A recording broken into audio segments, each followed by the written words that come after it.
Hey everyone, it's Bear. It is Sunday, May 30th, 2021, and I wanted to get back to talking about the process of enlisting as a trans person.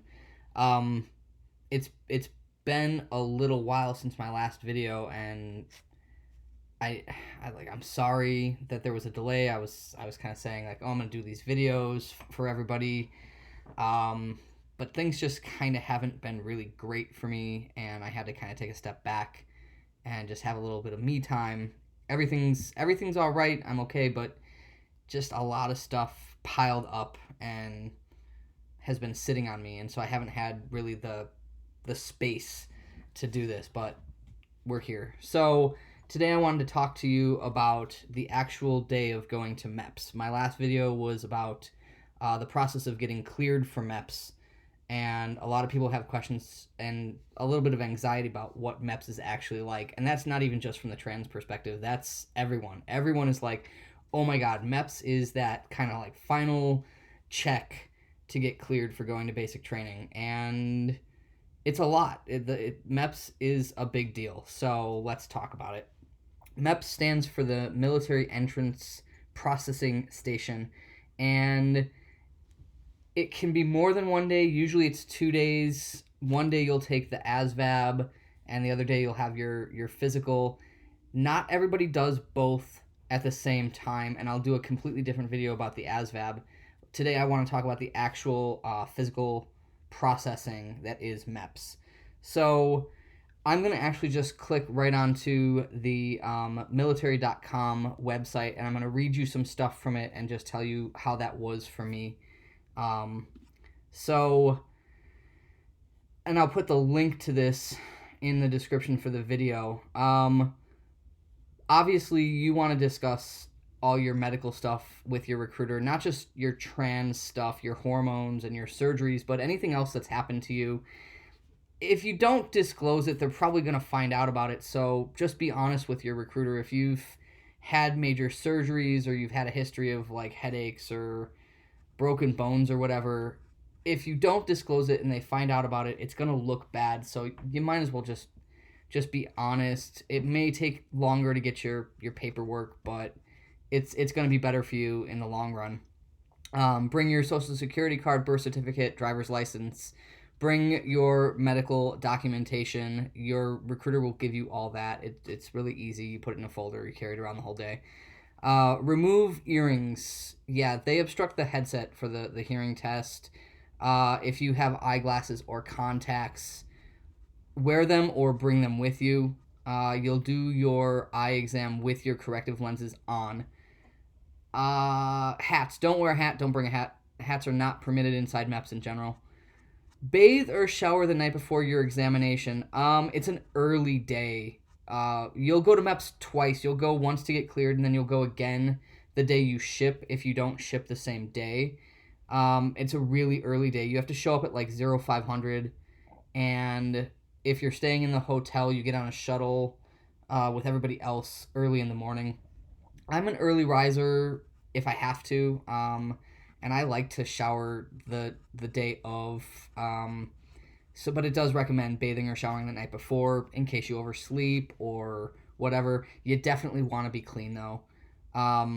You're gonna have a very thorough physical that day, so definitely do bathe. Wear underwear.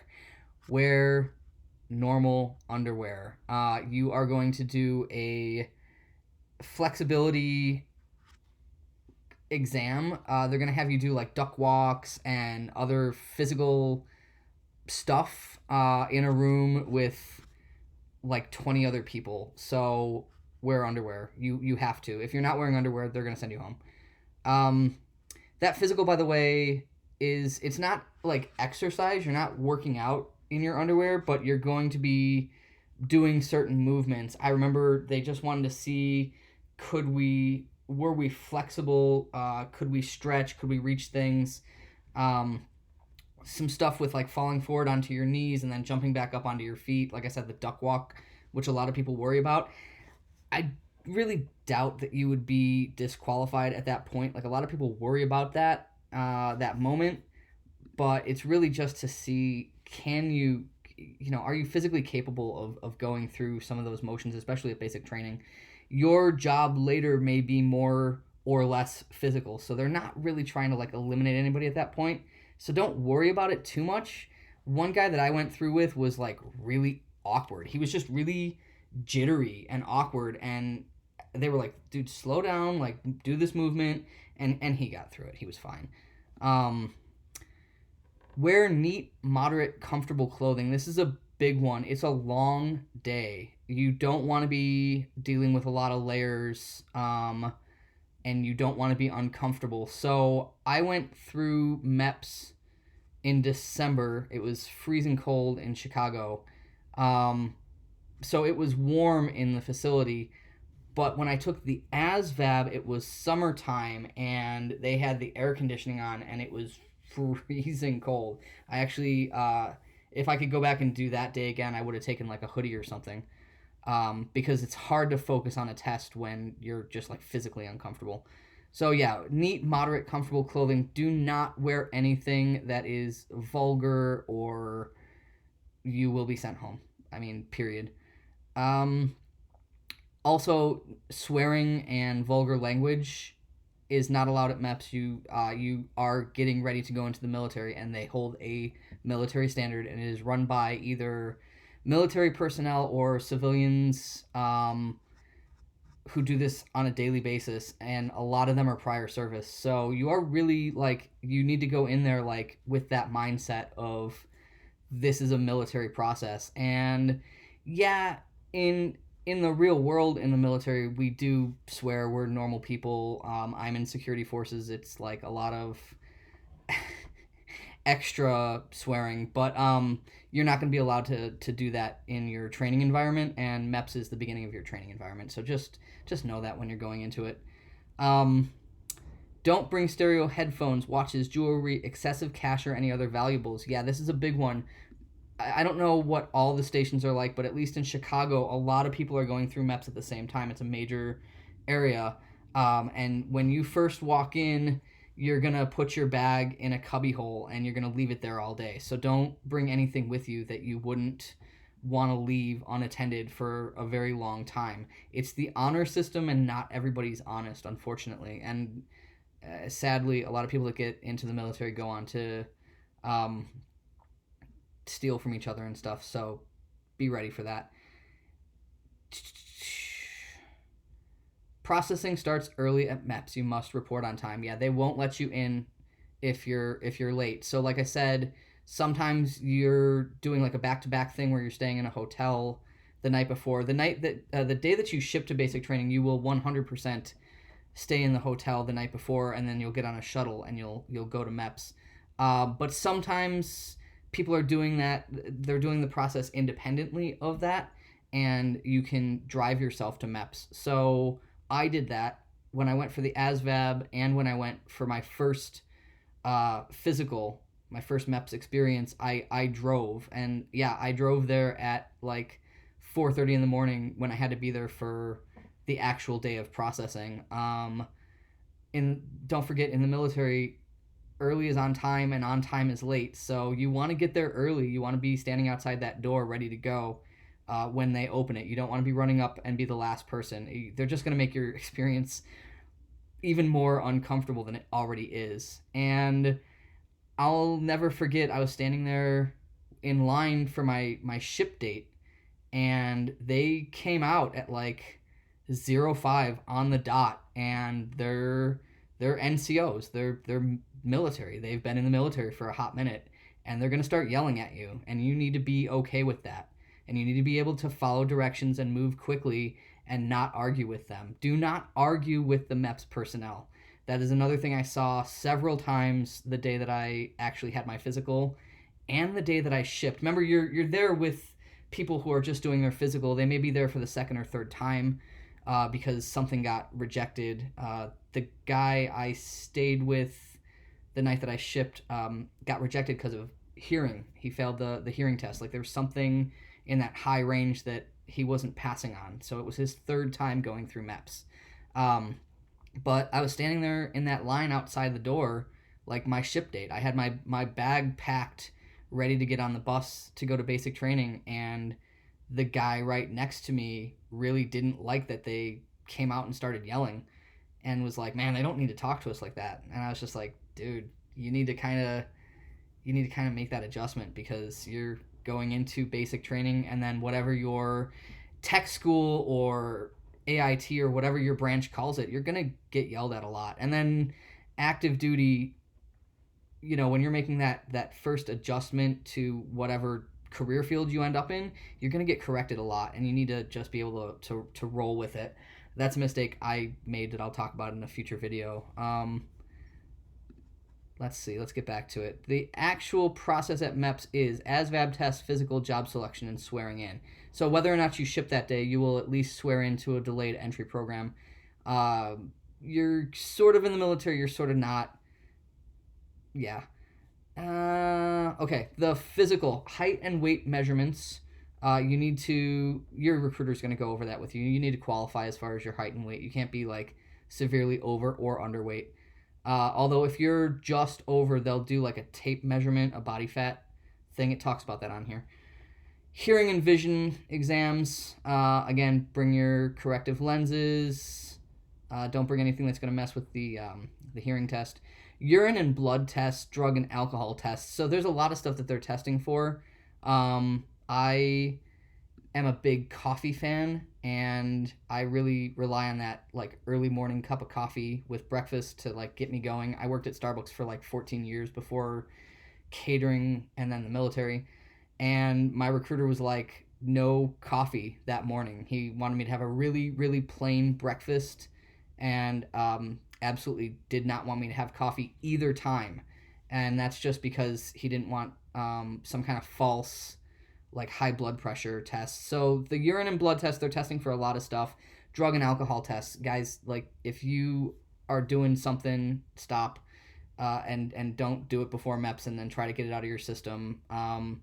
There's different standards now than when I went through. I guess you can declare that you've done some kinds of drugs in the past, and it's like waiverable. Talk about it with your recruiter, and don't chance that you're going to pop hot on that test, because you're going to get rejected and you're not going to be invited back. That's something that your recruiter can't fix for you. So don't do that. Alcohol test. Don't get drunk the night before MEPS. It's going to show up in your system. Clear that shit out of you, especially if you're going to basic training. You're going to be in an uncomfortable environment, and you don't want to be going through withdrawals. I actually had caffeine withdrawals my first couple weeks at basic training, and didn't really put it together until later, and then found out that there was coffee in the DFAC. It was decaf, but it was a little bit like comforting. It was just like, oh, that morning routine. I had regained a little bit, but I don't want to get too far into that in this video. Don't do drugs, don't do alcohol, and don't do it before MEPS. Don't bring that with you. Muscle group and joint maneuvers in underwear. Yeah, that's what I was talking about. And it's just flexibility and balance tests to make sure that you have good range of motion, and that you're going to not get hurt, basically, in basic training. They really want to make sure that you are safe, and that you are in a safe environment in basic. Complete physical exam and interview. Yeah, this is a big part of it. They're going to do a thorough physical, and a lot of people are really concerned about that. It's just like any other physical. They're going to check your whole body, and again, make sure that you can make it through basic training, and then be good to go for active duty and not be sick all the time. Yes, part of that physical exam is mildly invasive. They're going to check your rectum, and they're going to check your genitals. And if you are going through as male, you're going to have at the very least a male escort, if not a male provider, and then the opposite for females. Personally, I was examined by a female, and then I had a male escort in the room, and that's just to make sure that there's no funny stuff. Sexual assault unfortunately happens a lot in the military, and they're trying to make sure that nothing happens to you on a professional level. So your doctors and stuff are always going to be extra cautious. Your MTIs, when you get to BMT, there's all sorts of rules about who that you cannot be alone with them ever. Like, you always have to have somebody with you. That's from the Air Force, but I imagine other branches have similar stuff. So yeah, you're going to get examined there though, and it's just basically to make sure that you don't have anything coming into the military, like hemorrhoids or something like that. They just want to make sure that you're good to go and that you're not going to get into basic training, get partway through, and then have something kind of stop you or slow you down. Also, they're going to be providing you medical care, so they want to make sure that you're good to go going in, and you're not kind of like bringing something with you that they're going to end up covering and paying for. It's a business. In the end, at the end of the day, it's a business. So they want to make sure that you're good. And yeah, you know what? Like, a lot of people are really anxious about that. I certainly was. I won't sit here and pretend like I wasn't anxious about that exam. I was, especially as a male who's biologically female. I don't really enjoy being examined there in general, and then also it's a long, stressful day, but they were really comforting about it. Obviously, nothing happened that was inappropriate, but it was also like really minimally invasive. It was not a PAP. It's not a full like gynecological exam. It's a quick check to make sure that you are good to go in that area. So you're probably going to be anxious about it. I can't make you feel better, but it really wasn't that bad.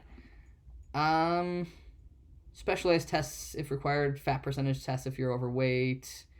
Other tests if you have unusual medical history. So they're going to ask you about your transition stuff, and how the hormones have affected you, if you've had any negative repercussions. I had really bad acne and went on acne medication. They wanted to know how that affected me, if I'd had any like bad fallout. If you have excessive acne, it actually can be a problem, because they want to make sure that your gas mask fits right.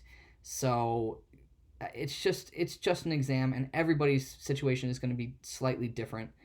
So remember to disclose things with your recruiter, that you don't want them finding something.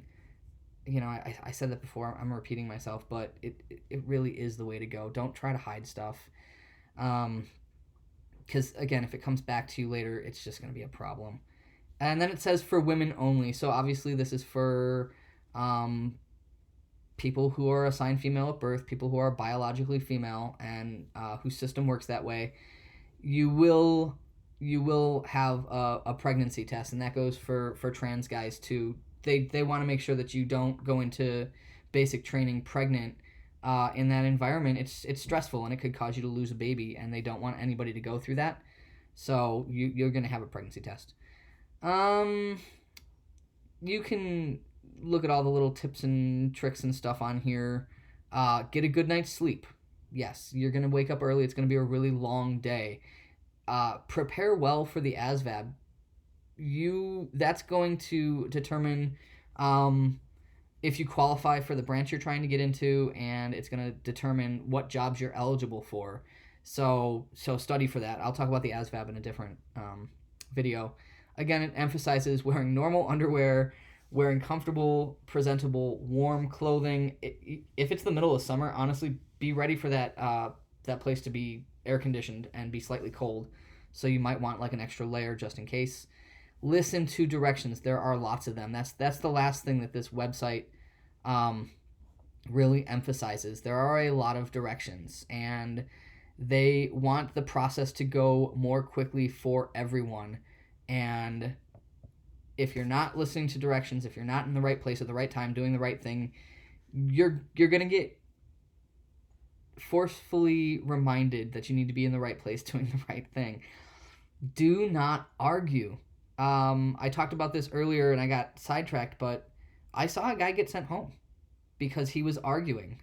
He had braces. You cannot have braces when you go to basic training. Again, it's a matter of possibly getting injured during basic training. Basic training has a lot of really strict rules, and they go away. Like, you can't have food allergies going into basic training, but it's not an actual disqualifier from the military. Like if you get into, if you get in and then you find out that you're allergic to like shellfish or something, they're not going to like disqualify you. They're not going to separate you and send you home. But you can't have major allergies going into basic training. It's just a thing. You don't have time in the DFAC to be stopping and asking if something has peanuts in it. So it's a disqualifier as far as getting in. But this guy had braces, and he didn't have his documentation for like getting his braces removed before basic training. He had a date to get them off, and that was after his proposed ship date or something like that. And I mean, it was like 5:30 in the morning. We were going through the breathalyzer stuff, and the doctor wanted to know about his braces and wanted his documentation, and he didn't have it. And he was pushing back, and it wasn't even something that I felt was argumentative, but he was like, "Oh no, it's cool, it's good. I've got, I'm good to go. I've got these documents." And she was like, "Where are they?" And he didn't have them, and she was like, "Argue with me one more time, and I'm gonna send you home." And he again kind of just refused to back down, and she was like, "You're done." And later on that day, I actually saw him just sitting in the hallway waiting for whatever shuttle or a ride or something like that. Like he was done for the day. So don't do that. If you're supposed to have some kind of documentation, make sure you have it in the first place. That was kind of a mistake on that guy's part. But also, if somebody's like, "Hey, stop arguing with me," just take the loss. Just be like, "Hey, you know what? You're right. I don't have it. I'm sorry." Or if they tell you, you need to be over here, just go. Just don't argue. It's not worth your aggravation and stuff like that. So yeah, that's MEPS in a nutshell. I'll put the link to military.com so you can see it, and you can see their tips and tricks and like their timeline and stuff like that. It's a long day. It's an early day. Be ready for that. Eat well. Be in good shape. Get yourself ready. And the last thing I want to mention is the urinalysis. I will talk about that in a separate video just because I have a lot to say about it. But yeah, you will pee in a cup in front of somebody and in a room of other people. So I'll talk about that in a separate video. Thanks for tuning in, subscribing. Thank you for your questions. If you have questions, or if you want me to go more in depth about something that maybe I glossed over, hit me up in the comments. I check them regularly. Thank you to everyone who has asked questions, commented, messaged me, stuff like that. I really want to see the next wave of people get in and succeed, and I want to see you succeed where maybe I messed up a little bit, so I'll talk about some of that too. And again, thanks everyone, and I'll see you next time.